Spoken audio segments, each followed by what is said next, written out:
Last ಮೇಲಕ್ಕೆ ಹೋಗ್ತೀನಿ ನಾನು ಹಾಕೋತ ಅಂತ ಹೇಳ್ತದ. ಜಗಲಿ ಮೇಲೆ ನಿಂತು ನಮ್ಮಮ್ಮ ಟಾಟಾ ಹೇಳಿ. ನೋಡ್ರಿ ಜಗಲಿ ಅಂದ್ರೆ ಏನು? ಎಲ್ಲಿ ಹಳ್ಳ್ಯಾಗ ಏನಿರ್ತ ಕಟ್ಟಿರ್ತಾವಲ್ಲ, ಅಮ್ಮ ಎಲ್ಲಿದ್ರಪ್ಪ ಆ ಕಟ್ಟಿ ಮೇಲೆ. ಅದಕ್ಕೆ ಏನಂತ ಕರೀತಾರ ಪುಸ್ತಕದೊಳಗ? ಜಗಲಿ ಅಂತ ಕರೀತಾರ. ಅಲ್ಲಿ ಅವ್ರು ಅಮ್ಮ ಏನ್ ಮಾಡ್ತಾರ ಮಕ್ಕಳಿಗೆ? ಆ ಮಕ್ಕಳಿಗೆ ಏನ್ ಮಾಡ್ತಾರ? ಯಾಕೆ ಹೇಳ್ತಾರ ಟಾಟಾ?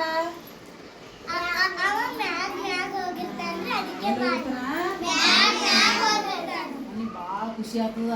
ಅಮ್ಮನ ಹೋಗ್ಲಿಕತ್ತೀನಿ, ಅಮ್ಮನ ಹೋಗ್ಲಿಕತ್ತೀನಿ. ನಿಮ್ಗೆ ಅನಿಸ್ತಲ್ಲ? ನೀವೆಲ್ಲ ಹೋಗ್ಬೇಕ್ರಿ ಮಮ್ಮಿ ಹೇಳೋಬಿಟ್ಟು ಹೋಗ್ತಿರಲ್ಲ.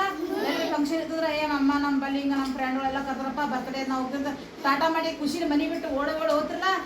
ನೀವು ಮ್ಯಾಕ್ ಹೋಗ್ಬೇಕು ಅಷ್ಟು ಖುಷಿ ಆಗಿರ್ತದ. ಹಾಗೆ ಹಾಗೆ ಮೇಲೆ ಹೋಗಿ ನೋಡ್ರಿ, ಹಾಗೆ ಹಾಗೆ ಮೇಲೆ ಹೋಗಿ ಮುಟ್ಟುತ್ತೇವೆ ಮೋಡ. ಏನ್ ಮುಟ್ಟಂತಾರು? ಮೋಡ ಮುಟ್ಲಕ್ಕಾಗ್ತದ? ನಿಮ್ಗೆಲ್ಲ ಖುಷಿ ಮೋಡ ಮುಟ್ಟೋದು. ಹಾ